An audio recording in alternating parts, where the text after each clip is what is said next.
লা ইলাহা ইল্লাল্লাহর মধ্যে একটাও নুক্তাওয়ালা অক্ষর নাই, কিন্তু আছে? একটাও নাই। কেউ যদি কিছু বলতেও না পারে, শুধু তার লিসান জিহ্বাটা যদি একটু ঘুরায়া বলতে পারে লা ইলাহা ইল্লাল্লাহ, জান্নাতে চলে যাবে ইনশাআল্লাহ। ঈমান নবায়ন করে ফেলেছে, ঈমান নবায়ন করে ফেলেছে। আরেকটা, এই যে আল্লাহর যে হিকমা, বান্দাকে আল্লাহ কিভাবে বাঁচাতে চাচ্ছেন, যে আমার বান্দা যেন বেঈমান হয়ে না মরে। এটা তো বুঝতে পারেন না আপনি, যে তাই তো লা ইলাহা ইল্লাল্লাহ এই অক্ষরগুলোতে একটা তো নুক্তা নাই, একটা তো। সম্মানিত মুসল্লিবৃন্দ, ঈমানের নবায়ন এই বিষয়টি নিয়ে খুতবায় আলোচনা করব ইনশাআল্লাহ। ওমা তাওফীকি ইল্লা বিল্লাহ, আলাইহি তাওয়াক্কালতু ওয়া ইলাইহি উনীব। মানুষের সবচেয়ে বড় সম্পদ হলো ঈমান, আর দুর্ভাগ্য হলো ঈমান আমরা চিনি না। ঈমান সম্পর্কে আমাদের জ্ঞান নাই, ইলম নাই। ঈমানের পরিচয় আমরা জানি না। আমি যে ভাষাটা বললাম, ঈমানের নবায়ন, ঈমানের পরিচর্যা,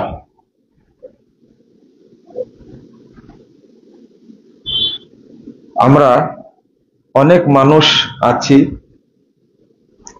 দেহ পবিত্র কিন্তু অন্তরটা অপবিত্র।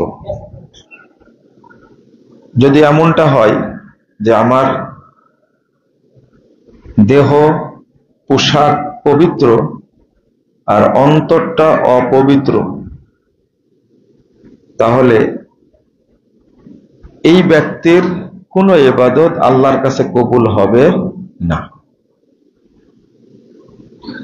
আমরা বর্তমান পারিপার্শ্বিক অবস্থা অনুযায়ী যদি উদাহরণ দেই, তাহলে বোঝা যাবে আমাদের ভিতরে ঈমান এখনো আসেইনি, ঈমান ভিতরে ঢোকেইনি। আমরা আলোচনা করি বেশিরভাগ ঈমান নষ্টের কারণ, ঈমান নষ্টের কারণ, ঈমান ভঙ্গের কারণ। আর আমি বলি ঈমান থাকলেই তো ভাঙবে, তাই না?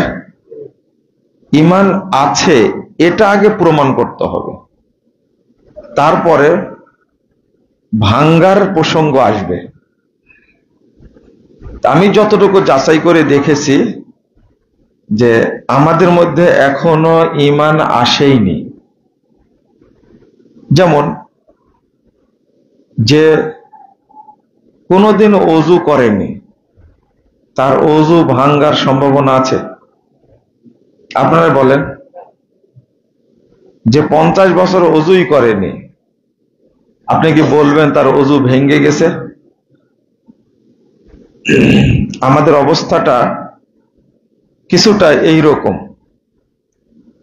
আর ঈমান এত দামি জিনিস, একটু খেয়াল করবেন, ঈমান এত মর্যাদাপূর্ণ, এত দামি, এত লজ্জাশীল, ঈমানের সাথে একটু কোনো কিছুর ছোঁয়া লাগলে ঈমান থাকে না,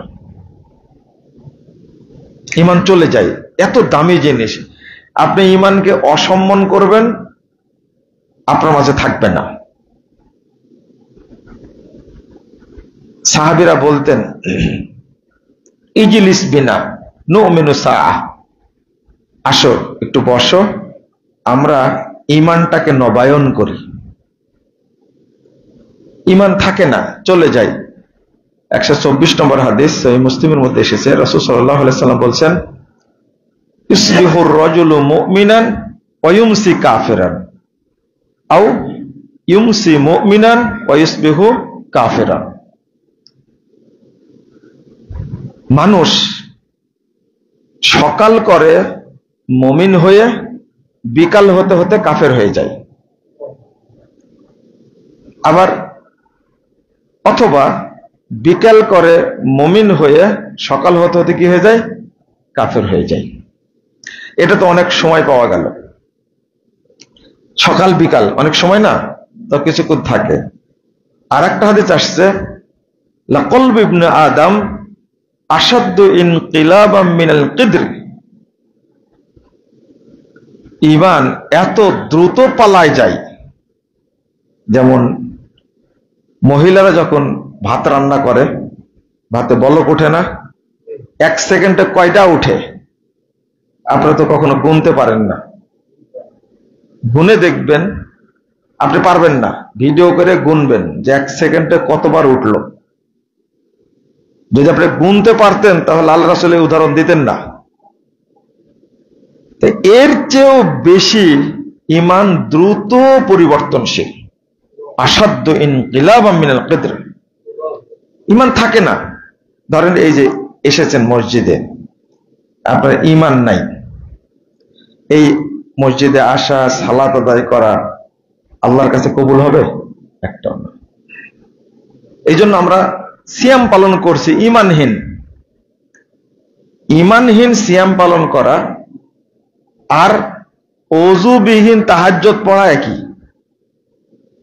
একজন মানুষ বলেন যে ওযু না করে তাহাজ্জুদ পড়লে কবুল হবে, হবে? জুমা পড়লে কবুল হবে? তো ঠিক ঈমানবিহীন যত কাজই করেন না কেন একটাও কবুল হবে না। আচ্ছা, ওযুবিহীন যদি 2 রাকাত নফল পড়েন কবুল হবে না? 1 রাকাত বেতরে যদি পড়েন, তাহলে সালাতের জন্য ওযু কি শর্ত, ফরজ। ওযু না হলে কি হবে না? কোনো সালাতই হবে না। জানাজা হবে, দেখেন তো হয় কিনা জানাজা। অনেক লোক আছে কিন্তু জানাজা পড়ে ওযু না করেই। তো ঠিক ঈমান এমন জিনিস, ঈমানের অনুপস্থিতিতে, ঈমান নাই, সুবহানাল্লাহ কথাটা বলবেন, এটাও কবুল হবে না, হবে না। 2 নম্বর,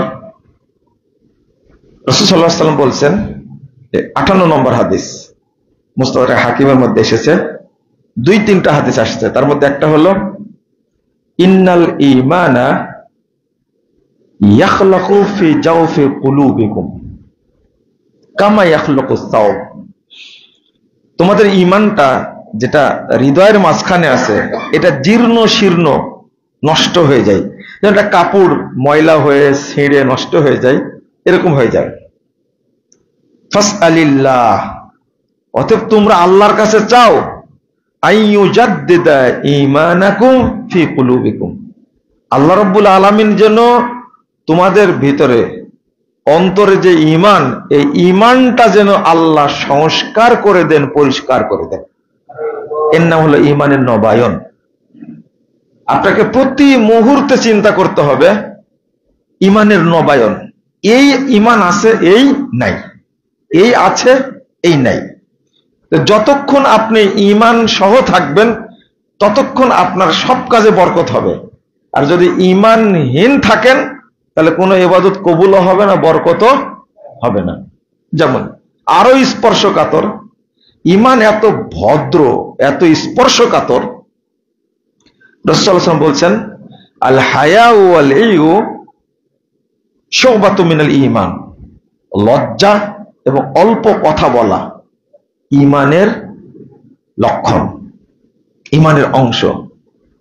ওয়াল বাযাউ ওয়াল বায়ানু শুবাতুম মিনান নিফাক, আর যে ব্যক্তি মুখ দিয়ে খারাপ ভাষা উচ্চারণ করে, অশ্রাব্য নোংরা ভাষা উচ্চারণ করে, এ ব্যক্তি মুনাফিক। ওয়াল বায়ান, আর যে সবসময় বকতেই থাকে, কিছু লোক আছে না, সরকারি চাকরি থেকে রিটায়ার হয়েছে, সারাদিন বকতে থাকে। বেশি যে বকাবকি করে, কোনো পাপ করেনি কিন্তু, বুঝেননি মনে হয়, শুধু কি করে, বেশি কথা বলে। আমরা কিন্তু আবার খুব আগ্রহ করে বলি, আমি একটু কথা বেশি বলি, কিছু মনে করেন না। ও যে মুনাফেক, ওর হিসাব নাই। বেশি কথা বলে তাই কি নাই? বলেন কি নাই? ইমান নাই, ইমান চলে গেছে। বেশি কথা বলে, গালিগালাজ করে না, হারাম খায় না, মিথ্যা কথা বলে না, শুধু একটা কাজ করে, কি? কথা বেশি বলে, ইমান নাই। আর একটা হলো মুখ দিয়ে খারাপ কথা বের হয়। যেমন আমরা বলি, রিকশাওয়ালা কেমন একটা কথা বলি। আপনি আপনার ওয়াইফকে, মানে আপনার চেহারা দেখে ভালো মনে করার কোনো দরকার নাই। আপনি ভালো কিনা আপনার ওয়াইফকে জিজ্ঞেস করলে পাওয়া যাবে, তাই না? আপনার ওয়াইফকে যে ভাষায় কথা বলেন, শুধু তাই না, ওর বাপকেও বলেন, আপনার ওয়াইফের মাকেও বলেন, 14 গোষ্ঠী নিয়ে কথা বলেন, ইমান নাই। যারা অশ্রাব্য ভাষা ব্যবহার করে তাদের মধ্যে ইমান থাকে না। ইমান কত দামি জিনিস দেখেন। তাহলে আরেকটা হাদিস বলি, রাসূল সাল্লাল্লাহু আলাইহি সাল্লাম বলছেন, ইন্নাল্লাহা লা ইয়াকবালু দুআন মিন কলবিন গাফিলিন লাহিন। নিশ্চয় আল্লাহ অমনোযোগী, উদাসীন অন্তরের দোয়া ইবাদত কবুল করেন না। এই যে এখানে বসে আছেন আপনারা, আমি আলোচনা করছি, আপনার মনোযোগ নাই, কবুল হবে না। এটা ইবাদত।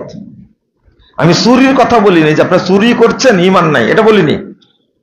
এই যে এটা একটা ইবাদত, খুতবা দেওয়া, শোনা, এটা কি ইবাদত, নেকি হবে না?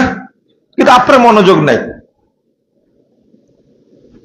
আল্লাহ রাসূল সাল্লাল্লাহু আলাইহি ওয়াসাল্লাম বলছেন, ইন্নাল্লাহা লা ইয়াকবালু দুআন মিন কলবিন গাফিলিন লাহিন। অমনোযোগী, উদাসীন, অন্যমনস্ক এই ব্যক্তির দোয়া আল্লাহ কবুল করেন না। এর অর্থ কি জানেন? ইমান নাই, তাই ইমান চলে গেছে। তাহলে আমরা যারা সালাত আদায় করি, মনে হয় যে আমাদের মধ্যে ইমান আছে। একদিকে ইমানের যে পরিচর্যা, এটাও জানি না, আর ইমানের নবায়ন করা, লা ইলাহা ইল্লাল্লাহ। আজকে ফজরের পর থেকে এখন পর্যন্ত কয়বার বলেছেন লা ইলাহা ইল্লাল্লাহ? বলেন তো দেখি, কতবার বলেছেন? নিরপেক্ষভাবে যদি আপনি অন্তরকে জিজ্ঞেস করেন, ফজর পড়ার পর থেকে নিয়ে এখন পর্যন্ত লা ইলাহা ইল্লাল্লাহ কথাটা বের হয়নি মুখ দিয়ে। নবায়ন কখন হলো? নবায়ন হয়নি। এই জন্য আফজালুল যিকর লা ইলাহা ইল্লাল্লাহ ওয়া আফজালুদ দুআ আলহামদুলিল্লাহ। আপনি সবসময় বলতেই থাকবেন লা ইলাহা ইল্লাল্লাহ, না থাকলে আবার চলে আসছে ঈমান। লা ইলাহা, সবকিছু অস্বীকার করেছে, অন্তর পরিষ্কার করে ফেলেছে, এবার বললাম কি ইল্লাল্লাহ। এটা হল নবায়ন। মনে করেন ফজরের পর থেকে নিয়ে এখন পর্যন্ত মাঝখানে যদি আপনি মরে যেতেন, তাহলে কি অবস্থায় মরতেন? ওই যে মুহূর্তে মুহূর্তে ঈমান চলে যায়, নাই। আর একটা জিনিস, একটা ছোট্ট বিষয় আপনাকে বুঝতে হবে, সেটা হলো রাসূল সাল্লাল্লাহু আলাইহি ওয়াসাল্লাম বলছেন, লাক্কিনু মাউতাকুম লা ইলাহা ইল্লাল্লাহ। তোমাদের মৃত্যু যারা, মৃত্যুদেরকে তোমরা লা ইলাহা ইল্লাল্লাহ তালকিন করো। মৃত্যুকে পড়ানো যায়? যে মরে গেছে তাকে কালেমা পড়ানো যাবে? সেখানে বললেন লাক্কিনু মাউতাকুম, তোমাদের মৃত্যুদেরকে তালকিন করাও। এর অর্থ কি? আপনি আপনার বাপ সম্পর্কে বলছেন যে আমার আব্বা সকালে লা ইলাহা ইল্লাল্লাহ এটা ওটা পড়ছিল, কিন্তু মাঝখানে আর কোনো হোশ ছিল না, বুঝতেও পারিনি, সন্ধ্যায় মারা গেল। কোনো সমস্যা না, আমার বাপ খুব ভালো অবস্থায় মারা গেছে, তাই না? মাউতাকুম, লা ইলাহা ইল্লাল্লাহ তার কাছে বলতে হবে ওই টাইমে যখন আর ফিরে আসার সম্ভাবনা নাই। 2 দিন আগে না, 3 দিন আগে না, 1 ঘন্টা আগে না, কয় মিনিট আগে। আর ফির মাউতাকুম, মরেই যাচ্ছে, আর ফিরবে না, ফাইনাল হয়ে গেছে, বাঁচবে না। এই টাইমের কারণে বলা হয়েছে মাউতাকুম, তোমাদের মৃতদেরকে পড়াও, মৃতদেরকে পড়াও লা ইলাহা ইল্লাল্লাহ, তালকিন করো। মনে হয় আপনাদের বোঝাতে পারছি না আমি, তাই না? মাউতাকুম বললেন কেন? মাউতাকুম বললেন কেন? তোমাদের মৃতদেরকে পড়াও।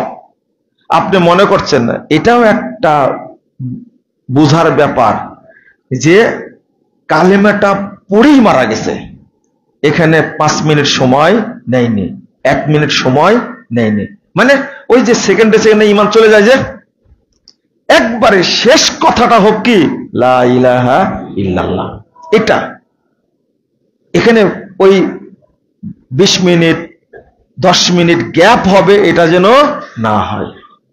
আরেকটা জিনিস, এখানে নোক্তাওয়ালা যে কোনো অক্ষর পড়তে ভারী লাগে। নোক্তাওয়ালা যে কোনো অক্ষর পড়তে, তা, বা, সা, জিম পড়তে কষ্ট হয়, ভারী অক্ষর বলা হয় নোক্তাওয়ালা অক্ষর। আরেকটা হলো,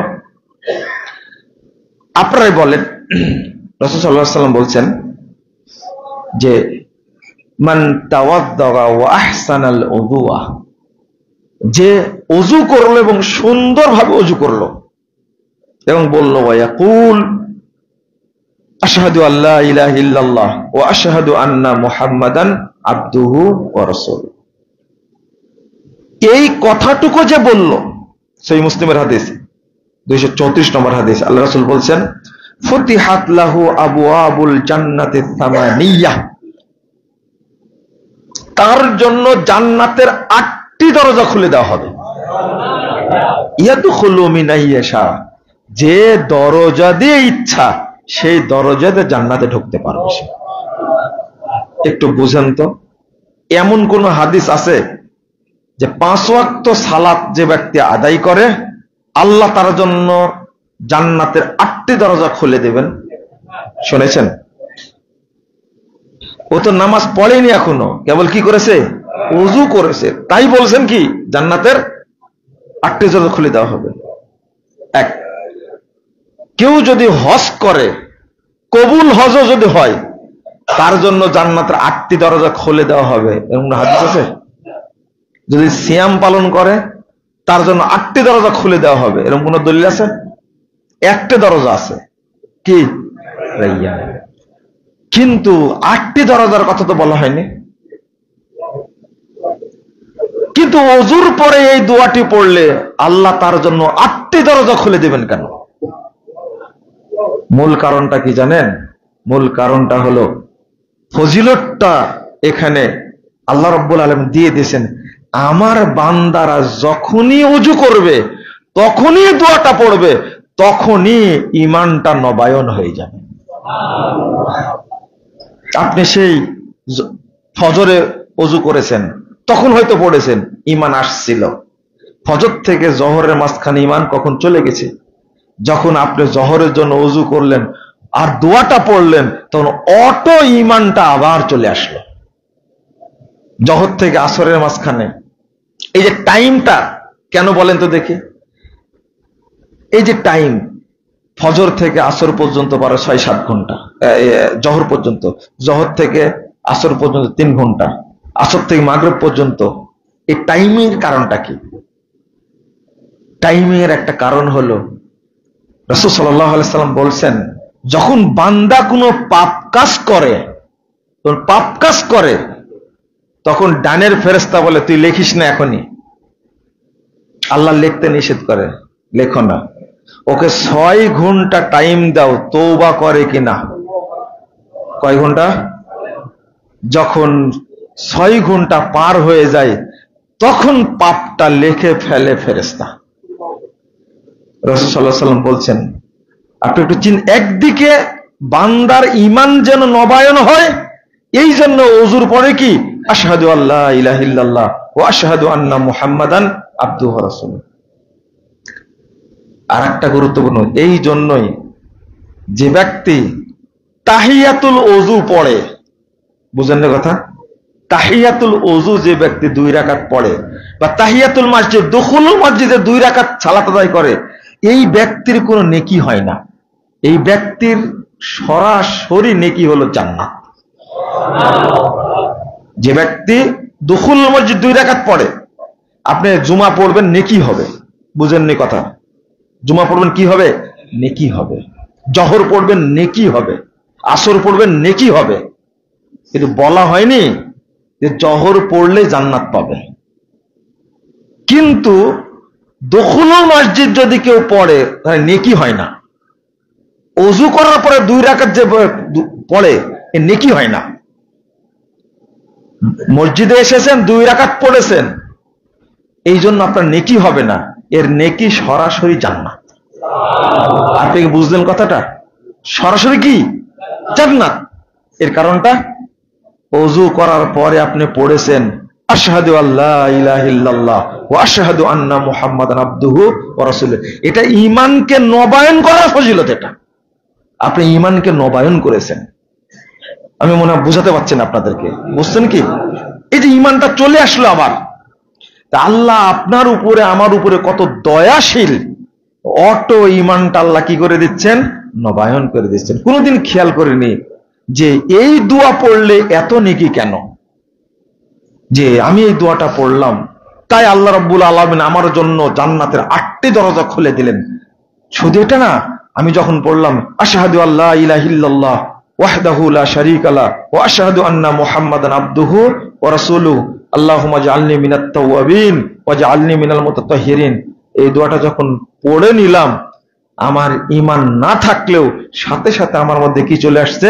ঈমান চলে এসেছে। এটা একজন বান্দার জন্য বিরাট বড় পাওয়া, বিরাট বড় পাওয়া।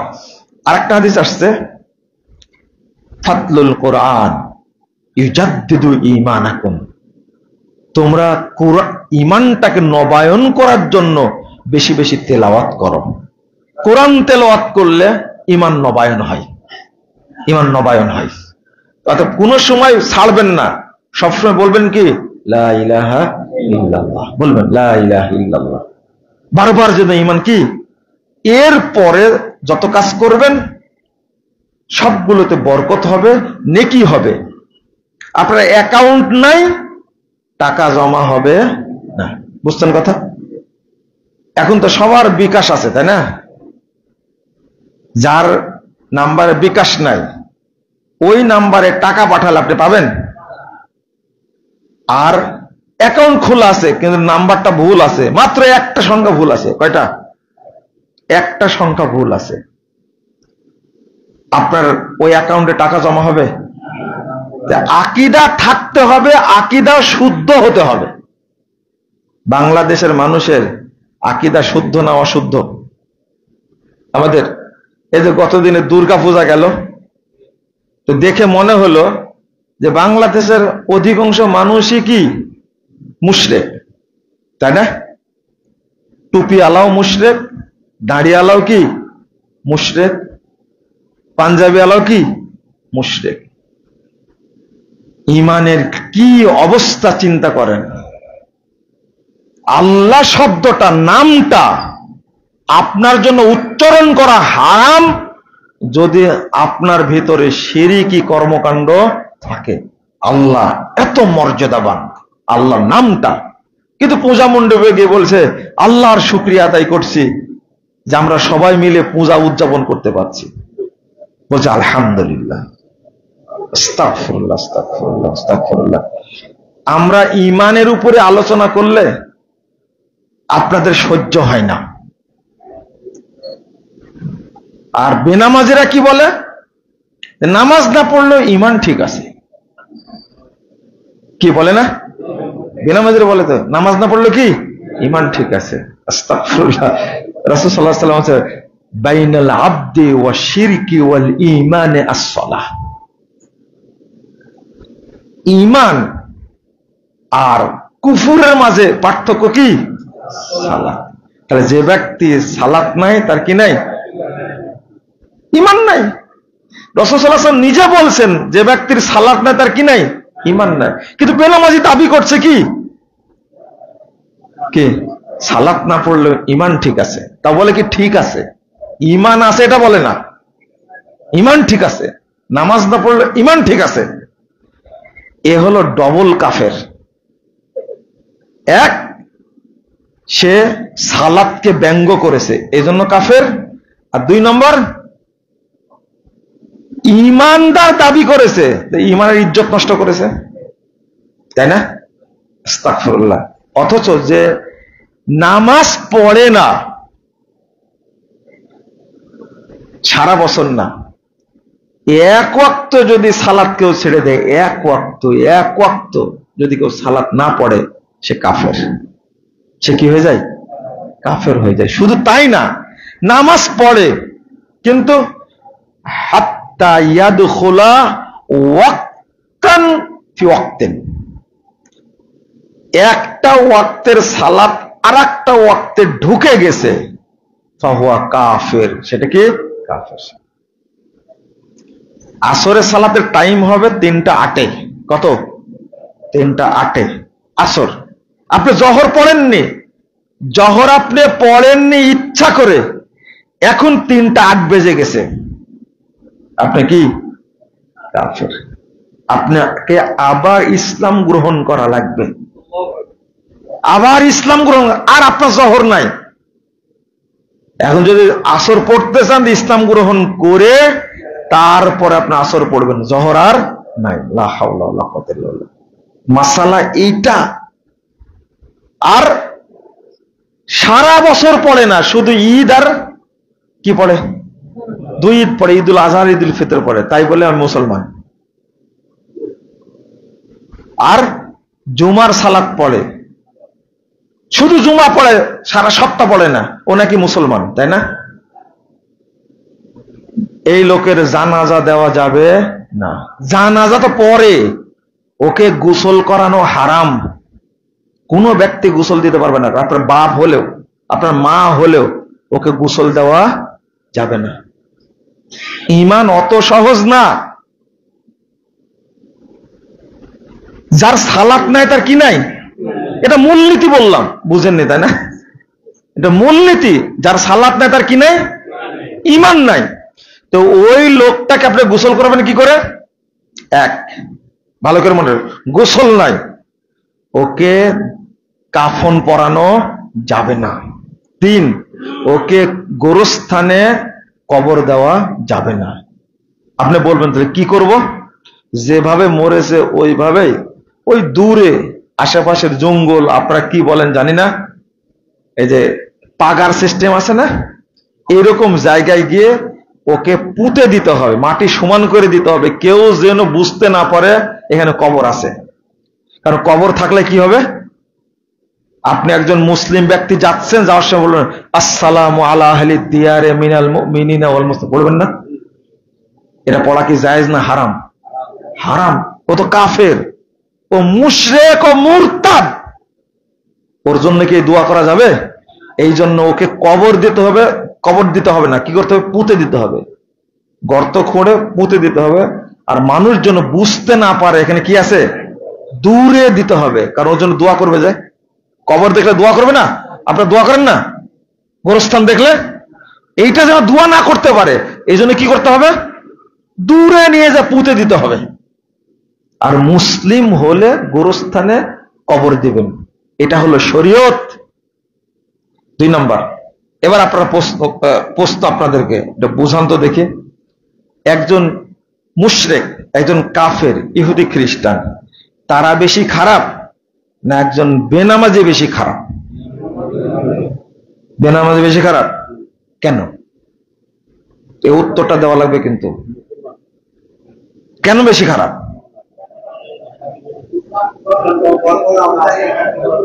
এ উত্তর হলো না, উত্তরটা কানে রাখেন। ইহুদি খ্রিস্টান মুশরিক কাফের, তাদেরকে হত্যা করা কি ফরজ? ফরজ না। একজন মুশরিক পূজা করছে, করুক, তার অধিকার আছে, কিন্তু বেনামাজিকে হত্যা করা কি ফরজ? মুসলিম সরকার থেকে হত্যা করা কি ফরজ? এ হলো মুরতাদ। এ কি? মুরতাদ। সালাত ছেড়ে দিয়েছে, কি হয়ে গেছে? মুরতাদ হয়ে গেছে। কিন্তু ইহুদি খ্রিস্টান কি মুরতাদ না, অরিজিনাল কাফের। কিন্তু এই বেনামাজি নামাজ না পড়ে ও মুরতাদ হয়ে গেছে, এজন্য মুসলিম সরকারের উপরে ফরজ হলো ওকে হত্যা করা। কোন কোন ইমাম বলছে 3 দিন টাইম দিতে হবে। মজার ব্যাপার কি জানেন? যারা বেনামাজি তাদেরকে হত্যা করতে হবে, এ ব্যাপারে আলেমদের মাঝে, ইমামদের মাঝে, সাহাবীদের মাঝে কোনো ইখতিলাফ নাই, কোনো ইখতিলাফ নাই। ইখতিলাফ কি বিষয় আছে জানেন?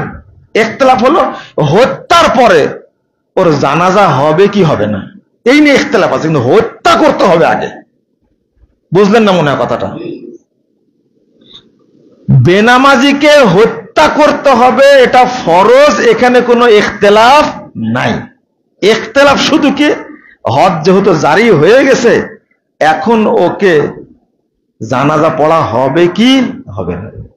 যারা পাকাপুক্ত ইমাম তারা বলছেন ওর কি জানাজা যাবে না। আর এক শ্রেণীর আলেম বলছেন যেহেতু হাদ কার্যকর হয়ে গেছে সুতরাং জানাজা করা যেতে পারে। প্রথম শ্রেণীর আলেমগণ বলছেন না, ও কাফের, হজ জারি করলেও ও এখনো মুসলিম হতে পারেনি। কারণ কি? ওর ঈমান ছিল না। কি কারণে? কি কারণে? সালাত পড়েনি তাই। তাহলে ইহুদি খ্রিস্টান কাফের মুশরিকের চেয়ে খারাপ বেনামাজিরা কেন? কি বললাম? উত্তর দিলাম না? না না না, তারা মুরতাদ। তারা কি? মুরতাদ। এই মাসালা না বুঝার কারণে তো সমস্যা, আমরা সালাত পড়ি না। সালাত আপনাকে পড়তেই হবে, পড়তেই হবে, বিকল্প কোনো পথ নাই। রাসূল সাল্লাল্লাহু আলাইহি ওয়াসাল্লাম বলেছেন, লা তাতরুকুস সালাতা মুতাআম্মিদিন, তোমরা ইচ্ছা করে সালাত ছেড়ে দিও না। ওয়া ইন্নাহু মান তারাকাস সালাহ মুতাআম্মিদান খারাজা মিনাল মিল্লাহ, যে ব্যক্তি সালাত ছেড়ে দিল সে ইসলাম থেকে বেরিয়ে গেল, সে মুরতাদ হয়ে গেল। এই যে সে মুরতাদ হয়ে গেল, সে মুরতাদ। যদি অবস্থা এইরকম হয়, আরেকটা হাদিস শোনেন। রাসূলুল্লাহ সাল্লাল্লাহু আলাইহি ওয়াসাল্লাম বলছেন, আগে বলি কোরআনের আয়াতটা বলে, ইয়া আইয়ুহাল্লাযীনা আমানু ইন তুতিউ ফারীকাম মিনাল্লাযীনা উতুল কিতাব ইয়ারুদ্দুকুম বা'দা ঈমানিকুম কাফিরিন। আল্লাহ বলছেন 100 নম্বর আয়াত সূরা আল ইমরান, তোমরা যদি তাদের আনুগত্য করো যাদেরকে কিতাব দেওয়া হয়েছিল, ইহুদি খ্রিস্টান কাফেরদের, তাহলে কি করবে? ইয়ারুদ্দুকুম বা'দা ঈমানিকুম কাফিরিন, তাহলে তারা তোমাদেরকে ঈমান থেকে বের করে কাফের বানায় দেবে। এই যে আমরা যে আজকে মুশরিকদের সাথে মিলে যাচ্ছি, খ্রিস্টানদের সাথে ইহুদিদের সাথে মিলে যাচ্ছি, উদ্দেশ্য কি? তারা আমাদেরকে কি বানাবে? কাফের। ইয়ারুদ্দুকুম বা'দা ঈমানিকুম কাফিরিন, তারা তোমাদেরকে কাফের বানাবে। আজকে আমরা আপোষ করছি কেন? মিশ্রিত করলে হিংসা আর ঈমান এক জায়গায় হয় না, কৃপণতা আর ঈমান এক জায়গায় হয় না। আমি বকবক করে কথা বললে তাই ঈমান থাকে না, আমি মুখ দিয়ে খারাপ ভাষা ব্যবহার করলে তাই ঈমান থাকে না, আমি যদি বেহায়া হই, আমার মধ্যে যদি লজ্জা না থাকে, তাহলে কি থাকে না? ঈমান থাকে না। তাহলে কি ইহুদি খ্রিস্টানদের সাথে একাকার হয়ে গেলে, মুশরিকদের সাথে একাকার হয়ে গেলে ঈমান থাকে? ওমর রাদিয়াল্লাহু আনহু বলছেন, লা তাদখুলু ফি কানাইসিহিম তানজিলু আলাইহিমুস সাখতা, তোমরা কখনো মুশরিকদের উপাসনালয়ে প্রবেশ করো না, কারণ আল্লাহর পক্ষ থেকে ওই জায়গাতে অবিরতভাবে গজব নাজিল হয়। ওই জায়গায় গিয়ে আল্লাহর প্রশংসা চলে চলে? উদ্দেশ্য একটা ভোটের জন্য, তাই না? কিসের জন্য? একটা কথা বলছি শোনেন, আপনাকে যদি শর্ত দেওয়া হয়, হয় বাংলাদেশে থাকবা না হলে ঈমান ত্যাগ করবা। কোনটা? ঈমান নিয়ে বাংলাদেশে থাকা যাবে না। আপনি কি করবেন? উত্তর দেন। বাংলাদেশে থাকবেন না ঈমান রাখবেন? কোনটা? বাংলাদেশে থাকবেন, তাই না? হ্যাঁ, দেশের জন্য কি ঈমান ত্যাগ করা যায়? হ্যাঁ, যদি আপনাকে ফাঁসি দেওয়া হবে, আপনি কি দেওয়া হবে? ফাঁসি দেওয়া হবে। তুমি ঈমান ত্যাগ করো, তাহলে ফাঁসি দেওয়া হবে না। কি করবেন? রাজনীতি। রাজনীতি রাজনীতি করতে গেলে ঈমান থাকবে না। তাহলে কি রাজনীতি করবেন না ঈমান রক্ষা করবেন? বুঝলেন না মনে হয় কথাটা। আমি তো আতে ঘা দিয়ে কথা বলি, কারণ এই দেশটাই কি বলে, এই দুনিয়াটাই আসল না। পরবর্তী জীবন একটা আছে না, ওখানে ঈমান ছাড়া রাজনীতি কবরে যাবে নাকি আপনার? হ্যাঁ, আপনার দেশপ্রেম কবরে যাবে? দেশকে ভালোবাসতে গিয়ে আপনি যদি কাফের হয়ে যান। এই জন্য মেয়র হানিফ সাহেব একটা কথা বলেছিলেন সাক্ষাৎকারে, অনেকদিন আগের কথা। বলছেন না, আমি আগে মুসলমান তারপরে বাংলাদেশি। ইনকিলাবে সাক্ষাৎকার দিয়েছেন। রাজনীতিবিদরা আগে ঈমান বিক্রি করে, আগে ঈমান বিক্রি করে। ঈমান থাক চায় না দেখার বিষয় না। আমি আগে দুর্নীতি করি, আমি আগে হারাম খাই। এই আকীদা যদি কেউ পোষণ করে, আপনি বলেন তো তার ঈমান থাকবে কিনা? না, প্রশ্ন আসে না। ইহুদি খ্রিস্টানরা চাচ্ছে, মনে করেন আপনি আপনার বাচ্চার জন্মদিন পালন করবেন, জন্মদিন পালন করে আপনার বাচ্চার জন্মদিন পালন করলে, মৃত্যুদিন পালন করলে আপনার বাবার, ধরেন আপনি 21শে ফেব্রুয়ারি পালন করবেন, 16ই ডিসেম্বর, তারপরে কি 26শে মার্চ পালন করবেন। করতে গিয়ে যদি আপনাকে কবরে যেতে হয় ফুল দিতে, যদি এই খাম্বার কাছে যে ফুল দিতে যেতে হয়, আপনার ঈমান থাকবে না? থাকবে না? থাকবে। তাহলে কোনটা দরকার আপনার? আগে ঈমান জরুরি না খাম্বা জরুরি? এই জিনিসগুলো যদি না বুঝেন আপনি, তাহলে আপনি দুনিয়াতে বসবাস করে আপনার লাভ কি? ও খাওয়া দাওয়া করবেন, পায়খানা করবেন, মারা যাবেন, এটা হলো উদ্দেশ্য? এটা কখনোই হতে পারে না।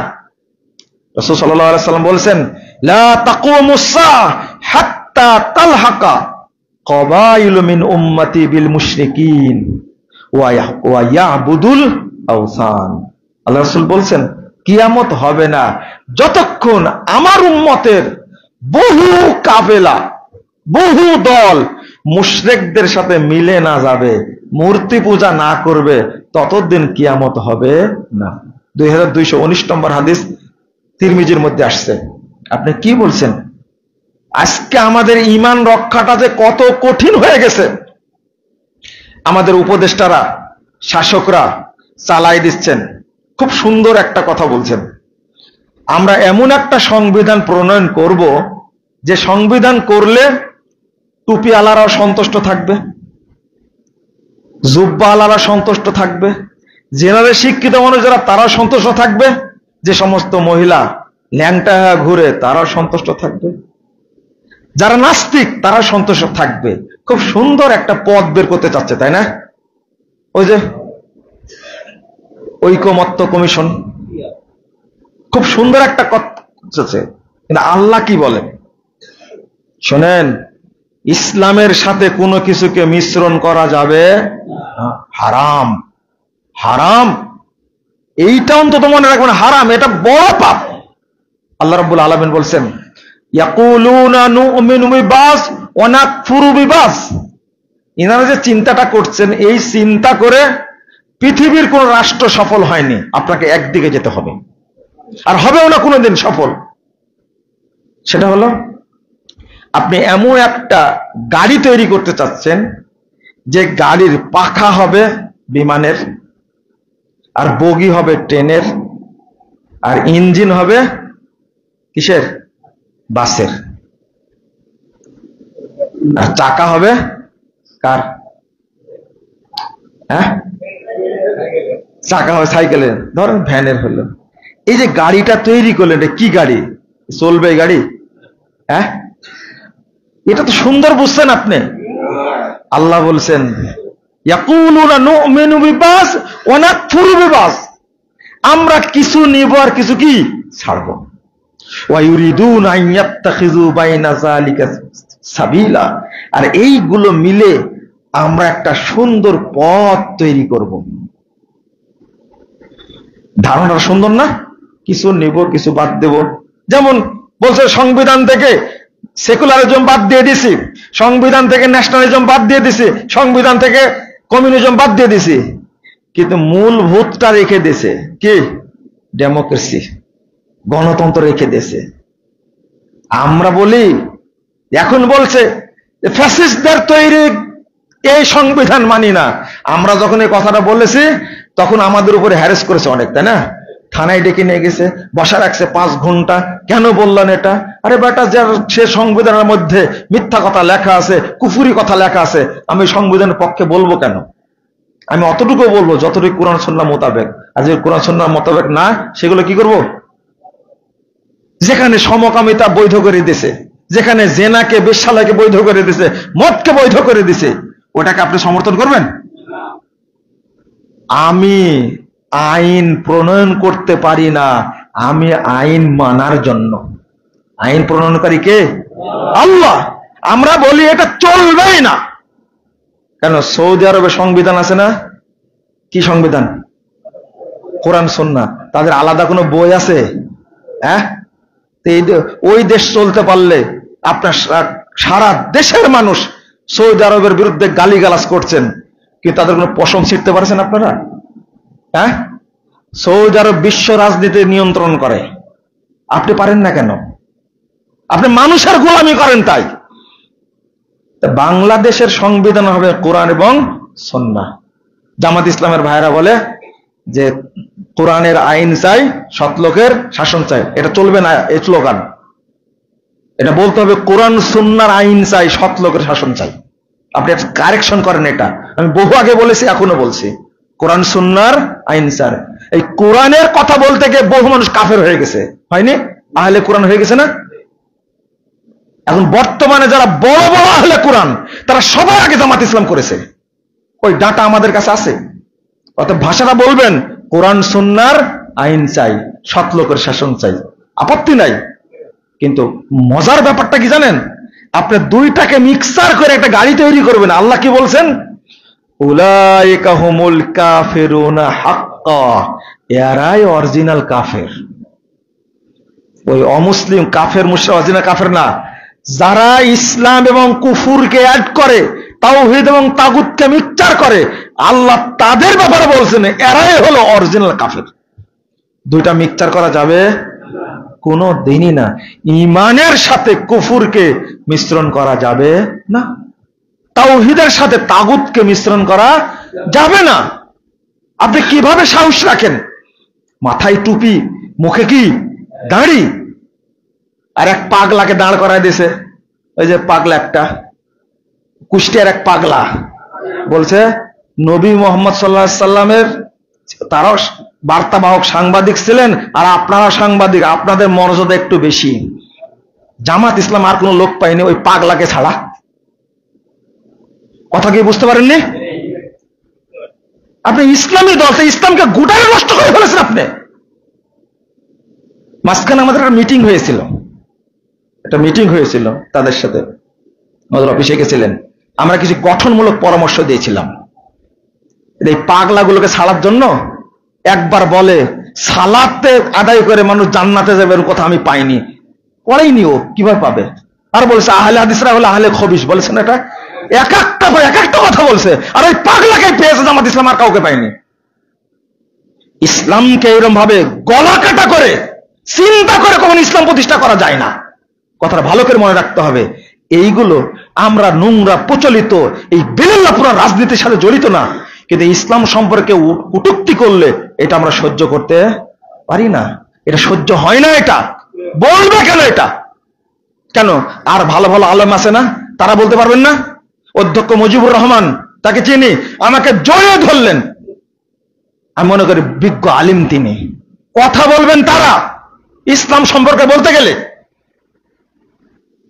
ওই যে গেছিলেন না পূজা মণ্ডপে, গতবার পাহারা দিয়েছেন, সাইফুল ইসলাম আইনজীবী একজন অ্যাডভোকেটকে এই হিন্দুরা যেভাবে হত্যা করেছে, গতবার কথা স্মরণ নেই আপনাদের? তাহলে আপনি কার সাথে বন্ধুদলি করতে চান? আজকে বাংলাদেশটাকে এই ধ্বংসের দ্বার প্রান্তে নিয়ে গেছে এই হিন্দুত্ববাদী কসাই মোদির কারণে। এটা জানেন না সবাই আপনারা? বাংলাদেশের অবস্থাটা এই পর্যায়ে গিয়ে যাওয়ার কারণটা কি? একটা বিশাল শক্তিশালী রাষ্ট্র, 3 রাষ্ট্রের একটা রাষ্ট্র যদি ছোট্ট রাষ্ট্রকে চেপে ধরে, এই রাষ্ট্রের কিছু করণীয় থাকবে? বন্ধুরা আমার, ইসলামের বাস্তব রূপটা আপনি সঠিকভাবে তুলে দেওয়ার চেষ্টা করেন, তুলে ধরার চেষ্টা করেন, মানুষ যেন সেটা বুঝতে পারে, মানুষ যেন হকটা আমল করতে পারে। আমার আগে চিন্তা করতে হবে আমি ঈমান নিয়ে মরতে পারবো কিনা, আমি যেন মুশরিকদের সাথে মিশে না যাই, আমি যেন কাফেরদের সাথে মিশে না যাই, এই চিন্তাটা আগে করতে হবে। আমি মনে করি প্রথম দাবি থাকবে আপনাদের প্রতি, 1 নম্বর, ঈমানটাকে ফ্রেশ রাখবেন, সব কিছু থেকে হেফাজত করবেন ইনশাআল্লাহ। আল্লাহকে চাইবেন, আল্লাহ তুমি আমার ঈমানের হেফাজত করো। বলতে পারবেন না? একটা দোয়া পড়েন তো, আল্লাহুম্মা ইন্নী আসআলুকা ঈমানান লা ইয়ারতাদ ওয়া নাঈমান লা ইয়ানফাদ ওয়া মুরাফাকাতা মুহাম্মাদিন ফি আলা জান্নাতিল খুলদ। ছোট্ট দোয়া, কিন্তু অর্থ এত চমৎকার।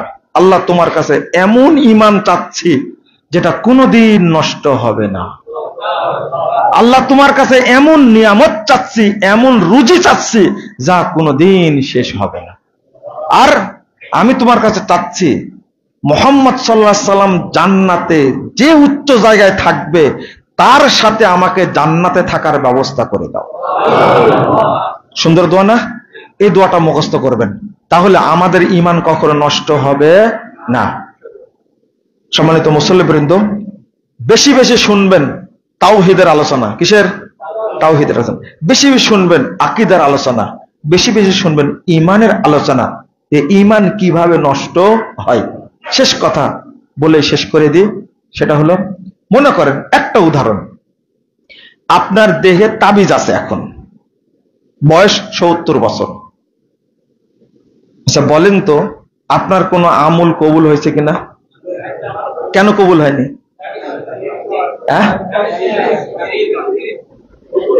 তাবিজ দেওয়ার কারণে ঈমান কি হয়েছে? ঈমান নষ্ট হয়েছে, তাই না? এটা এতক্ষণ বক্তব্য দিয়ে কি লাভ হলো? তাবিজ দেওয়ার কারণে ঈমান নষ্ট হয়ে গেছে, ঈমান চলে গেছে। ঈমান কি ছিল? তো নষ্ট হলে কি করে? ওয়াজ এতক্ষণ যেটা করলাম উল্টা হয়ে গেল। এখানে 70 বছর বয়সে যার দেহে তাবিজ আছে তার ভিতরে কোনোদিন ঈমান ঢোকেই নেই। মনে করেন আমার দেহে তাবিজ দেয়, কিন্তু আমার বিশ্বাস আছে যে তাবিজ দিলে দাঁতের ব্যথা ভালো হয়ে যায়। আপনি বলেন তো আমার ঈমান আছে কিনা? ঢুকেছে কোনোদিন? না। এই বিশ্বাসটা অপবিত্র বিশ্বাস, ঢুকেনি। 80 বছর বয়সে বাপ মারা গেছে, গোসল দিতে গিয়ে দেখছেন তাবিজ। বলেন তো এ লোক কি? ঈমান হারা মারা গেছে, কোনোদিন ঈমান ভিতরে ঢুকে নাই। 10 বার হজ করেছে, 15 বার উমরা করেছে, এরপরও সে কি? মুশরিক। এরপরও সে কি? মুশরিক অবস্থায় মারা গেছে। এর নাম হলো ঈমান। যদি কারো বিশ্বাসে ত্রুটি থাকে তাহলে বাড়ির উপর দিয়ে ঈমান যাবে না। কথাটা মনে রাখবেন, ঈমান এইরকম জিনিস। কত শিরকি বিশ্বাস আমরা লালন করি। আপনাদের মা বোনদের মধ্যে বিশ্বাস আছে জোড়া কলা খালে কি ডবল বাচ্চা হয়, আর যার বাচ্চা হচ্ছে না তাকে আপনার জয়পুর হাটে সব জোড়া কলা খাওয়ান দেখা হয় কিনা দেখেন তো। যার বিশ্বাস এটা আছে, বলেন তার ভিতরে ঈমান ঢুকেছিল? না না না, ঈমান ঢুকেনি এখন পর্যন্ত। এর নামে ঈমান। জাযাকুমুল্লাহ খায়রান ওয়া বারাকাল্লাহু ফিকুম। আল্লাহ যেন আমাদেরকে মৃত্যু পর্যন্ত সহি ঈমানের উপরে রাখেন, আমিন। আল্লাহ যেন আমাদেরকে ঈমানদার করে বিদায় নেন, আমিন। আল্লাহ যেন আমাদেরকে জান্নাতুল ফেরদাউসের মেহমান হিসাবে কবুল করে নেন, আমিন। বারাকাল্লাহু ফিকুম ওয়া জাযাকুমুল্লাহ খায়রান।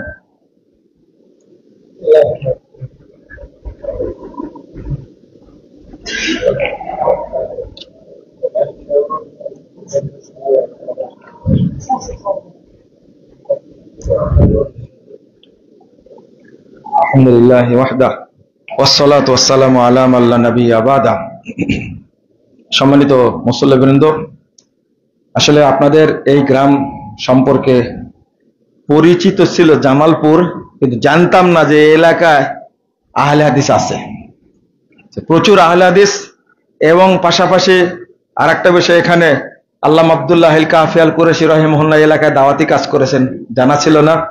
আপনাদেরকে সালাম জানিয়েছেন সদ্য নবনির্বাচিত বাংলাদেশ জমিয়ত আহলে হাদিসের সভাপতি বিজ্ঞ আলেম দ্বীন অধ্যাপক ডক্টর আব্দুল্লাহ ফারুক সালাফি। এমনি উনি তো আপনাদের প্রিয় মানুষ, তাই না? জয়পুরহাটে ছিলেন, আপনাদের সালাম জানিয়েছেন এবং আপনাদের কাছে দোয়া চেয়েছেন, দোয়া করবেন। আমি একটা দাবি করি আপনাদের কাছে, আপনারা যেখানে থাকবেন ঐক্যবদ্ধ থাকবেন ইনশাআল্লাহ। আহলুল হাদিস হিসাবে আমরা কি থাকবো? ঐক্যবদ্ধ থাকবো ইনশাআল্লাহ। এটা নসিহত থাকলো, আমরা এই ঐক্যবদ্ধ হয়েই জান্নাতে যেতে চাই। আল্লাহ রাসূল সাল্লাল্লাহু আলাইহি সাল্লামের নেতৃত্বে তিনি হবেন ইমাম, আমরা হব কি? মুক্তাদি। তিনি হবেন ইমাম, আমরা কি? মুক্তাদি। আমরা তার সাথে জান্নাতে থাকতে চাই। আল্লাহ যেন আমাদের কবুল করেন, আমিন। আল্লাহুম্মা সাল্লি আলা মুহাম্মাদ ওয়া আলা আলি মুহাম্মাদ কামা সাল্লাইতা আলা ইব্রাহিম ওয়া আলা আলি ইব্রাহিম ইন্নাকা হামিদুম মাজিদ। আল্লাহুম্মা বারিক আলা মুহাম্মাদ ওয়া আলা আলি মুহাম্মাদ কামা বারাকতা আলা ইব্রাহিম ওয়া আলা আলি ইব্রাহিম ইন্নাকা হামিদুম মাজিদ। আল্লাহুম্মা ইগফির লানা ওয়া লিল মুমিনিনা ওয়াল মুমিনাত ওয়াল মুসলিমিনা ওয়াল মুসলিমাত ওয়াল আহইয়াই মিনহুম ওয়াল আমওয়াত। আল্লাহুম্মা আনসুর মান নাসারা দীনা মুহাম্মাদিন সাল্লাল্লাহু আলাইহি ওয়াসাল্লাম ওয়াজআলনা মিনহুম ওয়াখযুল মান খাযালা দীনা মুহাম্মাদিন সাল্লাল্লাহু আলাইহি ওয়াসাল্লাম ওয়া লা তাজাল মিনহুম। اللهم اعز الاسلام والمسلمين، اللهم اعز الاسلام والمسلمين، اللهم انجل المستضعفين من المؤمنين في كل مكان، اللهم انصر اخواننا المسلمين في فلسطين وكشمير وسوريا، اللهم انصر اخواننا المسلمين في فلسطين وكشمير وسوريا، اللهم احفظ المجاهدين والمرابطين في كل مكان، اللهم احفظ المسجد الاقصى يا رب العالمين، اللهم احفظ المسجد الاقصى يا رب العالمين، اللهم عن الكفرة والفجرة والمبتدعة واليهود والنصارى والمشركين، اللهم عن الكفرة والفجرة والمبتدعة واليهود والنصارى والمشركين، اللهم شكك شملهم ومزق جمعهم وخرب بنيانهم ودمر ديارهم وانزل بهم بأسك الذي لا ترده عن القوم المجرمين، اللهم اشدد وطأتك على اليهود والنصارى والمشركين، اللهم اشدد وطأتك على اليهود والنصارى والمشركين، اللهم دمرهم تدميرا، اللهم دمرهم تدميرا يا قوي يا عزيز، اللهم إنا نستعينك ونستغفرك ونتوب إليك ونثني عليك الخير، اللهم إياك نعبد ولك نصلي، نرجو رحمتك ونخشى عذابك، إن عذابك الجد بالكافرين ملحق، ربنا آتنا في الدنيا حسنة وفي الآخرة حسنة وقنا عذاب النار، ربنا فاغفر لنا ذنوبنا وكفر عنا سيئاتنا وتوفنا مع الأبرار، ربنا تقبل منا إنك أنت السميع العليم وتب علينا إنك أنت التواب الرحيم، وصلى الله على النبي.